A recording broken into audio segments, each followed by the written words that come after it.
ஒடிஷா மாநில முதலமைச்சராக பாஜக மூத்த தலைவர் மோகன் சரண் மாஜி ஒருமனதாக தேர்வு செய்யப்பட்டுள்ளார். துணை முதல்வர்களாக கேவி சிங் தியோ, பார்வதி பரிதா ஆகியோர் தேர்வு செய்யப்பட்டுள்ளனர். பெரும் எதிர்பார்ப்புக்கு மத்தியில் ஒடிஷா மாநில பாஜக சட்டமன்ற உறுப்பினர்களின் கூட்டம் புவனேஸ்வரில் உள்ள கட்சி தலைமை அலுவலகத்தில் நடைபெற்றது. மத்திய அமைச்சர்கள் ராஜ்நாத் சிங், பூபேந்தர் யாதவ் முன்னிலையில் நடைபெற்ற இந்த கூட்டத்தின் முடிவில் மாநில முதலமைச்சராக பாஜக மூத்த தலைவர் மோகன் சரண் மாஜி தேர்வு செய்யப்பட்டுள்ளார். 4 முறை எம்எல்ஏவான மோகன் சரண் மாஜி ஒடிஷாவின் முதல் இளம் வயது முதலமைச்சர், பழங்குடியின வகுப்பை சேர்ந்த முதல் முதலமைச்சர் என்ற பெருமைகளை பெறுகிறார். இதேபோல் துணை முதல்வர்களாக கேவி சிங் தியோ மற்றும் பார்வதி பரிதா ஆகியோர் தேர்வு செய்யப்பட்டுள்ளனர். புதிய அரசின் பதவியேற்பு விழா நாளை மாலை 5 மணிக்கு நடைபெறவுள்ள நிலையில் புவனேஸ்வரில் உள்ள ஜனதா மைதானத்தில் அதற்கான ஏற்பாடுகள் முழுவீச்சில் நடைபெற்று வருகின்றன. ஆந்திராவில் இருந்து பிற்பகலில் புவனேஸ்வருக்கு வரும் பிரதமர் மோடி ஒடிஷா முதல்வரின் பதவியேற்பு விழாவில் பங்கேற்க உள்ளதாக தெரிவிக்கப்பட்டுள்ளது.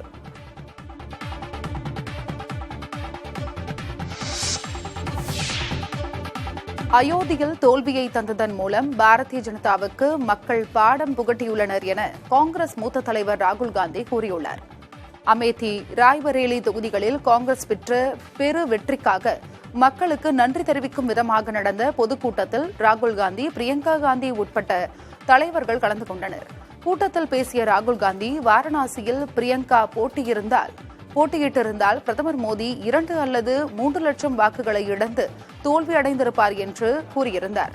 அயோத்தியில் ராமர் கோவில் திறப்பு விழாவில் முன்னணி தொழிலதிபர்களுடன் பிரபலங்களும் முன்னிலை வகித்த நிலையில் சாமானியர்கள் அலட்சியப்படுத்தப்பட்டார்கள் என்று கூறிய ராகுல் காந்தி, இதனால்தான் அயோத்தியில் மக்கள் பாரதிய ஜனதாவுக்கு தோல்வியை தந்ததாக விமர்சித்தார்.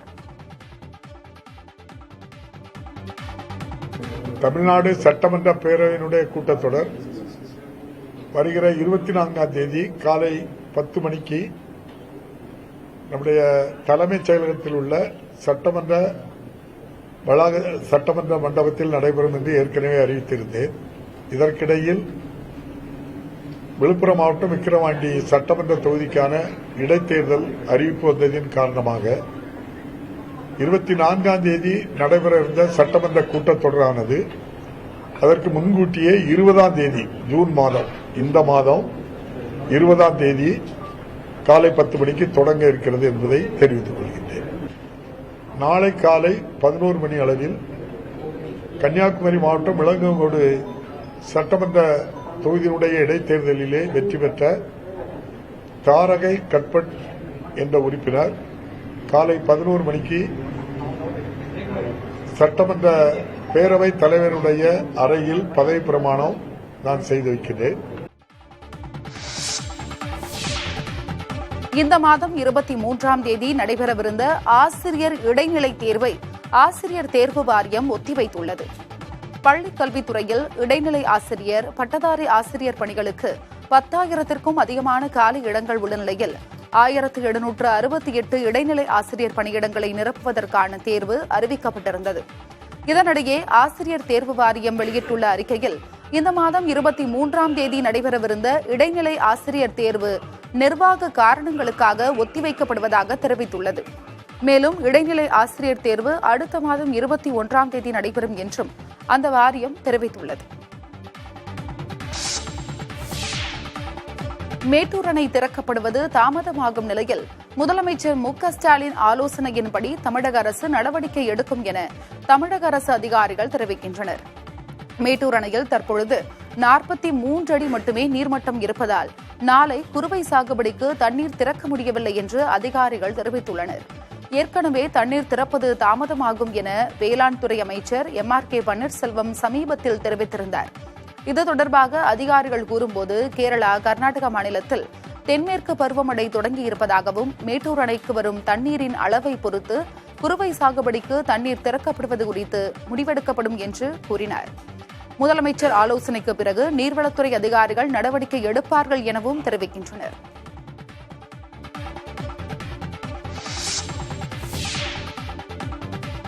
உத்தரப்பிரதேசத்தில் ஜேசிபி மூலம் சுங்கச்சாவடியை உடைத்து நொறுக்கிவிட்டு தப்பிய இளைஞரை திரைப்பட பாணியில் காவல்துறையினர் மடக்கி பிடித்துள்ளனர்.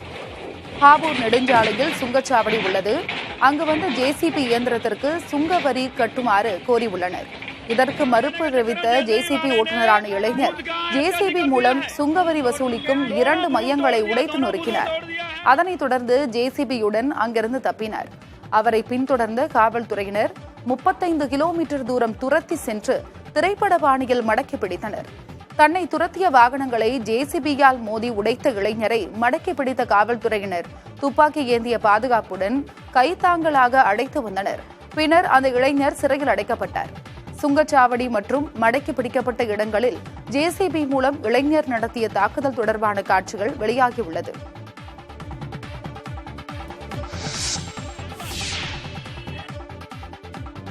ஆந்திராவில் ஜனசேனா கட்சி சட்டமன்ற குழு தலைவராக பவன் கல்யாண் தேர்வு செய்யப்பட்டுள்ளார். ஆந்திராவில் நடந்து முடிந்த சட்டமன்ற தேர்தலிலும் மக்களவைத் தேர்தலிலும் தெலுங்கு தேசம், ஜனசேனா, பாஜக கூட்டணி மாபெரும் வெற்றி பெற்றது. 175 சட்டப்பேரவை தொகுதிகளில் 164 தொகுதிகளை இந்த கூட்டணி வென்றது. இதற்கு ஜனசேனா கட்சி தலைவரும் நடிகருமான பவன் கல்யாணுக்கு பெரும் பங்கு உள்ளதாக கூறப்படுகிறது. அவருக்கு ஆந்திராவின் துணை முதலமைச்சர் பதவி வழங்கப்படலாம் என்றும் எதிர்பார்க்கப்படுகிறது. இந்த சூழலில் நடைபெற்ற ஆலோசனைக் கூட்டத்தில் ஜனசேனா சட்டமன்ற குழு தலைவராக பவன் கல்யாண் தேர்வு செய்யப்பட்டுள்ளார். கட்சி தலைமை அலுவலகத்தில் நடைபெற்ற ஆலோசனையில் பவன் கல்யாண் பெயரை மூத்த தலைவர் என் மனோகர் முன்மொழிய எம்எல்ஏக்கள் ஒருமனதாக ஏற்றுக்கொண்டனர். ஆந்திரா சட்டமன்றத்தில் 21 தொகுதிகளை வென்று மாநிலத்தின் 2வது பெரிய கட்சியாக உருவெடுத்துள்ளது ஜனசேனா.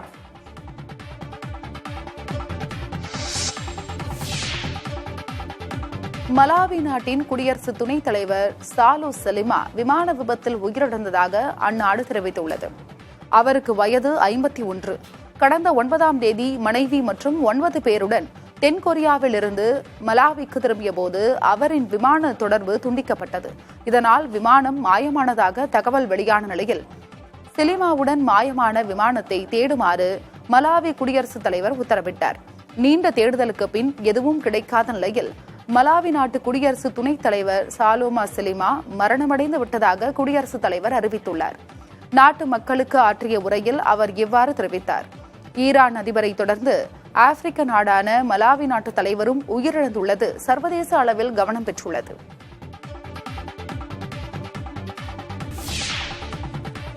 நீட் தேர்வு முறைகேடுகளை கண்டித்து தமிழகத்தின் பல பகுதிகளில் முற்றுகை போராட்டம் நடைபெற்றது. சென்னை சாஸ்திரி பவனை முற்றுகையிட்ட இந்திய மாணவர் சங்கத்தினரை காவல்துறையினர் கைது செய்து அப்புறப்படுத்தினர். நடப்பாண்டில் நீட் தேர்வில் 67 மாணவர்கள் முழு மதிப்பெண் பெற்றது எப்படி என போராட்டத்தில் ஈடுபட்டவர்கள் கேள்வி எழுப்பினர். தேர்வில் குளறுபடி நடைபெற்றுள்ளது என்றும் அதனை சரிசெய்ய உடனடியாக நடவடிக்கை எடுக்க வேண்டும் என்றும் அவர்கள் வலியுறுத்தினர். சென்னையைப் போல தஞ்சாவூரில் மத்திய கலால் அலுவலகத்தை இந்திய மாணவர் சங்கத்தினர் முற்றுகையிட முயன்றனர். அவர்களை காவல்துறையினர் தடுத்து நிறுத்தியதால் இரு தரப்பினருக்கும் இடையே தள்ளுமுள்ளு ஏற்பட்டது. இதேபோல நீட் தேர்வில் முறைகேட்டிற்கு காரணமானவர்கள் மீது நடவடிக்கை எடுக்க வலியுறுத்தி திருச்சி தலைமை தபால் நிலையம் முன்பு போராட்டத்தில் ஈடுபட்டனர். அப்போது தபால் நிலைய நுழைவு வாயில் கதவின் மீது ஏறி குதித்து மாணவர்கள் முற்றுகையிட முயன்றனர். மேலும் சில மாணவர்கள் சாலையில் படுத்து போராட்டத்தில் ஈடுபட்டதால் அசாதாரண சூழல் நிலவியது. விழுப்புரம் தெற்கு மாவட்ட திமுக பொறுப்பாளராக கௌதம் சிகாமணி நியமிக்கப்பட்டுள்ளார். விக்கிரவாண்டி எம்எல்ஏவும் மாவட்ட செயலாளருமான புகழேந்தி உயிரிழந்ததால் அந்த இடம் காலியாக இருந்தது. இச்சூழலில் விக்கிரவாண்டிக்கு ஜூலை 10ஆம் தேதி இடைத்தேர்தல் நடைபெறும் என தேர்தல் ஆணையம் அறிவித்தது. அதனைத் தொடர்ந்து இடைத்தேர்தல் பணிகளை சிறப்பாக மேற்கொள்ளவும் மாவட்டத்தில் கட்சிப் பணிகளை மேற்கொள்ளவும் ஏதுவாக தெற்கு மாவட்ட பொறுப்பாளராக கௌதம் சிகாமணியை நியமிப்பதாக திமுக பொதுச் செயலாளர் துரைமுருகன் அறிவித்துள்ளார். மேலும் விழுப்புரம் வடக்கு மாவட்ட திமுக செயலாளர் பதவியிலிருந்து செஞ்சி மஸ்தான் விடுவிக்கப்பட்டு அவருக்கு பதிலாக சேகர் என்பவர் பொறுப்பாளராக நியமிக்கப்பட்டுள்ளார். விக்கிரவாண்டி இடைத்தேர்தல் தேதி அறிவிப்புக்கு பின் விழுப்புரம் மாவட்டத்தில் திமுக செய்துள்ள மாற்றம் முக்கியத்துவம் பெறுகிறது. கள்ளக்கடல் எச்சரிக்கை காரணமாக கன்னியாகுமரி கடற்கரை பகுதிகளில் சுற்றுலா பயணிகள் செல்ல தடை விதிக்கப்பட்டுள்ளது.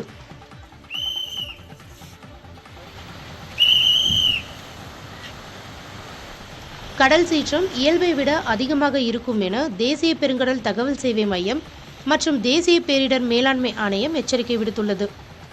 இதையடுத்து சுற்றுலா பயணிகள் கடற்கரை பகுதிக்கு செல்வதை தவிர்க்க வேண்டும் என மாவட்ட நிர்வாகம் மற்றும் காவல்துறை அறிவுறுத்தியுள்ளது.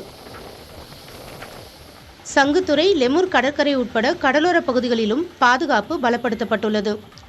கோவளம், முட்டம், குளச்சல் உள்ளிட்ட பகுதிகளைச் சேர்ந்த மீனவர்கள் மீன்பிடிக்க செல்லவில்லை. தனுஷ்கோடி முகுந்தராய் சத்திரம் பகுதிகளில் பலத்த காற்று வீசுவதால் நாட்டுப்படகு மீனவர்கள் யாரும் கடலுக்கு செல்லவில்லை. ராமேஸ்வரம், தெற்கு கரையூர், தனுஷ்கோடி, மூந்தராயர் சத்திரம், அரிச்சல்முனை பகுதிகளில் வழக்கத்திற்கு மாறாக கடல் காற்று அதிவேகத்தில் வீசி வருகிறது. அதனால் கரையோரத்தில் மீன்பிடி தொழில் செய்வோர் சிரமத்திற்கு ஆளாகியுள்ளனர். கடலில் இறங்கவோ குளிக்கவோ கூடாது என கடலோர காவல்படையினர் அறிவுறுத்தியுள்ளனர். அதே சமயம் காற்றோடு மணலும் கலந்து வீசுவதால் வாகன ஓட்டிகள் சிரமத்திற்கு ஆளாகியுள்ளனர். இதுபோன்ற இயற்கை சீற்றங்களின் போது படகுகளை பாதுகாப்பாக நிறுத்த தூண்டில் வளைவுடன் கூடிய துறைமுகம் வேண்டும் என்றும் மீனவர்கள் கோரிக்கை விடுக்கின்றனர். கள்ளக்கடல் எச்சரிக்கை விடுக்கப்பட்டுள்ளதால் கடலோர காவல்துறையினர் கண்காணிப்பு பணியிலும் ஈடுபட்டு வருகின்றனர்.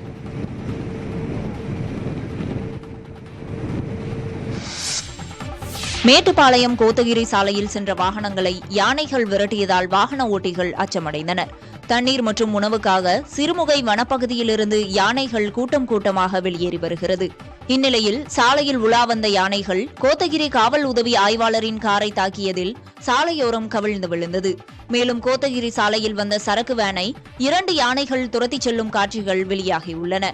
இவ்வாறு அடிக்கடி சாலைகளில் உலா வரும் யானைகளால் அச்சமடைந்துள்ளதாக வாகன ஓட்டிகள் தெரிவிக்கின்றனர். டெஸ்லா மற்றும் ஸ்பேஸ் எக்ஸ் நிறுவனங்களுக்குள் ஆப்பிள் சாதனங்களுக்கு தடை விதிக்கப்படும் என எலன் மஸ்க் தெரிவித்துள்ளார். ஐபோன் தயாரிப்பு நிறுவனமான ஆப்பிள் மற்றும் செயற்கை நுண்ணறிவு நிறுவனமான ஓபன்ஏஐ நிறுவனமிடையே ஒப்பந்தம் ஏற்பட்டுள்ளது.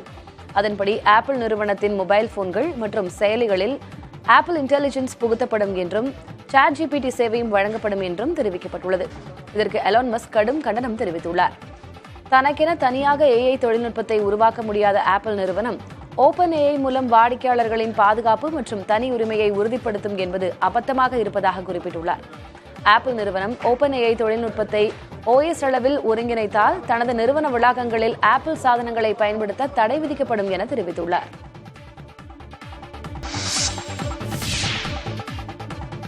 பாலியல் வன்கொடுமை, ஆபாச வீடியோ வழக்கில் கைது செய்யப்பட்டுள்ள பிரஜ்வல் ரேவண்ணா வீட்டில் நடத்தப்பட்ட சோதனையில் முக்கிய ஆதாரம் கிடைத்திருப்பதாக தகவல் வெளியாகியுள்ளது. பெண்களுடன் ஆபாசமாக இருக்கும் வீடியோக்களில் பிரஜ்வல் ரேவண்ணாவின் முகம் சரியாக தெரியவில்லை என்றும் குரல் மட்டுமே பதிவாகி இருப்பதாகவும் கூறப்பட்டது. அதன் தொடர்ச்சியாக பெங்களூரு பசவனகுடியில் உள்ள பிரஜ்வல் ரேவண்ணாவின் வீட்டில் சிறப்பு புலனாய்வு துறையினர் அவரை அழைத்துச் சென்று விசாரணை நடத்தினர். அதில் வீடியோவில் இருப்பது பிரஜ்வல் ரேவண்ணாவின் படுக்கையறை என்பது உறுதியாகியுள்ளது. இது இந்த வழக்கின் முக்கிய ஆதாரமாக பார்க்கப்படுகிறது. இது தொடர்பாக பிரஜ்வல் ரேவண்ணாவிடமும் வாக்குமூலம் பெறப்பட்டுள்ளது. 10 நாட்கள் விசாரணைக்கு நீதிமன்றம் அனுமதித்திருந்தாலும் பிரஜ்வல் ஒத்துழைக்கவில்லை என கூறப்படுகிறது. குறிப்பாக பிரஜ்வல் தனது செல்போனை காணவில்லை என்றும் அதனை தான் பயன்படுத்தவில்லை என்றும் கூறி வருகிறார். செல்போனை கண்டுபிடிக்கவும் பிரஜ்வல் ரேவண்ணாவின் பெண் தோழியிடமும் விசாரணை நடத்த சிறப்பு புலனாய்வு துறையினர் திட்டமிட்டுள்ளனர். அனைத்து சுற்றுலா வாகனங்களும் சுற்றுலா பயணிகளின் பட்டியலை மின்னணு வடிவிலோ அல்லது காகித வடிவிலோ கட்டாயம் வைத்திருக்க வேண்டும் என்று உத்தரவிடப்பட்டுள்ளது. சுற்றுலா பயணிகளின் புறப்படும் இடம் மற்றும் சேருமிடம் பற்றிய விவரங்கள் இருக்கும் வகையில் பதிவுகளை பராமரிக்க அனைத்து சுற்றுலா வாகன உரிமையாளர்கள் மற்றும் சுற்றுலா ஏற்பாட்டாளர்களுக்கு போக்குவரத்து மற்றும் சாலை பாதுகாப்பு ஆணையர் சுற்றறிக்கை அனுப்பியுள்ளார். இது தொடர்பாக பல்வேறு புகார்கள் வந்த நிலையில் நடவடிக்கை எடுக்கப்பட்டுள்ளது. குறைந்தபட்சம் 1 வருடத்திற்கான பயண விவரங்கள் மற்றும் பதிவுகளை அதிகார வரம்பிற்கு உட்பட்ட சட்ட அமலாக்க அதிகாரிக்கு தேவைக்கேற்ப சமர்ப்பிக்க வேண்டும் என்று அறிவுறுத்தப்பட்டுள்ளது. மேலும் சோதனை சாவடிகளில் சுற்றுலா பயணிகளின் விவரங்களை பதிவு செய்ய வலியுறுத்தப்பட்டுள்ளது. வரும் 13ஆம் தேதி முதல் இந்த விதிமுறைகளை கடைபிடிக்க உத்தரவிடப்பட்டிருக்கும் நிலையில் விதிகளை மீறும் சுற்றுலா வாகனங்கள் மீது சட்ட நடவடிக்கை எடுக்கப்படும் என்றும் எச்சரிக்கை விடுக்கப்பட்டுள்ளது. தனுஷ்கோடி முகுந்தராய் சத்திரம் பகுதிகளில் பலத்த காற்று வீசுவதால் நாட்டுப்படகு மீனவர்கள் யாரும் கடலுக்கு செல்லவில்லை. ராமேஸ்வரம், தெற்கு கரையூர், தனுஷ்கோடி, முந்தராயர் சத்திரம், அரிச்சல்முனை பகுதிகளில் வழக்கத்திற்கு மாறாக கடல் காற்று அதிக வேகத்தில் வீசி வருகிறது. அதனால் கரையோரத்தில் மீன்பிடி தொழில் செய்வோர் சிரமத்திற்கு ஆளாகியுள்ளனர். கடலில் இறங்கவோ குளிக்கவோ கூடாது என கடலோர காவல்படையினர் அறிவுறுத்தியுள்ளனர்.